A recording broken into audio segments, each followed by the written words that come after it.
All right, let me ask you something. Have you ever met someone who wasn't necessarily the loudest person in the room, but once they started talking, you suddenly got curious about them? Like, you weren't even thinking about attraction at first. You were just thinking, wait, that's actually interesting. That's intellectual attraction. Yeah, and the funny thing about intellectual attraction is that it sneaks up on you. Like you don't walk into a conversation thinking, all right, today I'm going to be intellectually attracted to someone. It just happens. And honestly, I think it's one of the strongest types of attraction there is. Because physical attraction can catch your eye. But intellectual attraction, that's what keeps your brain engaged. For example, imagine you're talking to someone and the conversation starts normal. Small talk. What do you do? How was your week? That kind of thing. Then suddenly they say something unexpected. Maybe they bring up psychology, or they mention a weird observation about human behavior, or they ask a question like, do you think people are actually honest about who they are, or do most people just perform a version of themselves? Usually when someone says something that makes your brain pause for a second. I remember one time I was talking to someone and we somehow started discussing why people like mystery in other people. And she said something like, maybe mystery isn't about hiding things. Maybe it's about people revealing themselves slowly.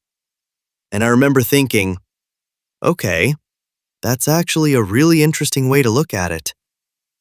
Suddenly the conversation felt different. And suddenly the conversation changes. Now your brain wakes up. Now you're thinking. Now you're curious. And curiosity is powerful, because when someone makes you curious, you want to stay in the conversation longer. You want to hear their perspective.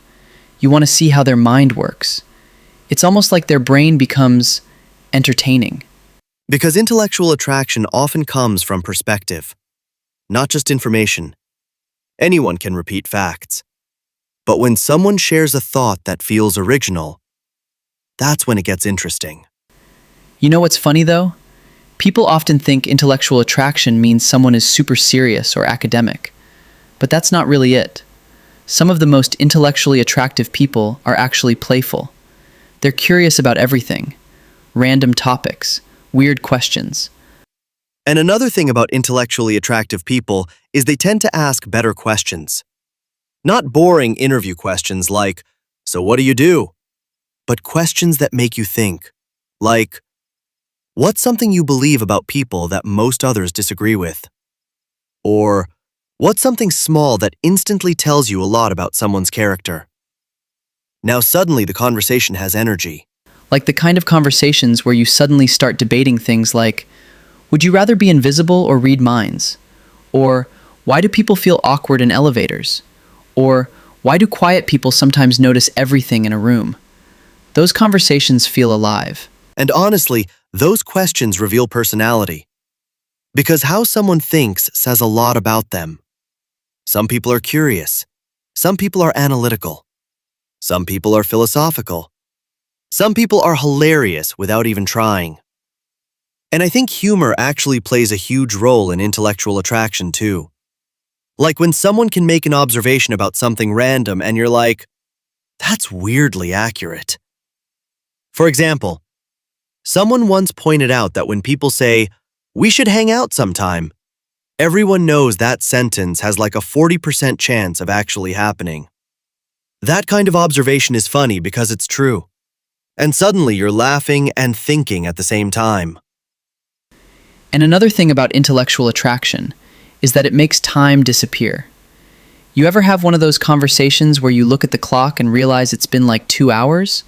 And you're like, wait, how did we get from talking about coffee to talking about philosophy and childhood memories? That's when you know the conversation itself is the attraction. But there's another layer to this. Because intellectual attraction isn't just about knowledge, it's about perspective. Two people could both be smart, but one person just thinks in a way that makes you lean in. Maybe they notice patterns. Maybe they see humor in things other people overlook.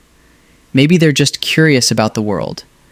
And that curiosity becomes contagious. And there's another thing I've noticed. When someone is intellectually attractive, you start respecting their mind. Even if you don't agree with everything they say, you still want to hear their reasoning. You still want to see how they think. And that respect creates a deeper kind of connection. Honestly, when someone has that kind of mind, you stop thinking about impressing them. You just want to keep the conversation going. Because talking to them feels like discovering something new. And that kind of attraction, it hits the brain first, which might actually make it stronger than people expect. Because at some point, the attraction stops being about appearance and starts being about conversation. Like you're thinking, if we were stuck somewhere for 5 hours, would I still enjoy talking to this person? And if the answer is yes, that's powerful. Because physical attraction might start the interaction, but intellectual attraction, that's what makes people stay. That's what makes people want to see you again. Not because they need to, but because they're curious what interesting conversation might happen next.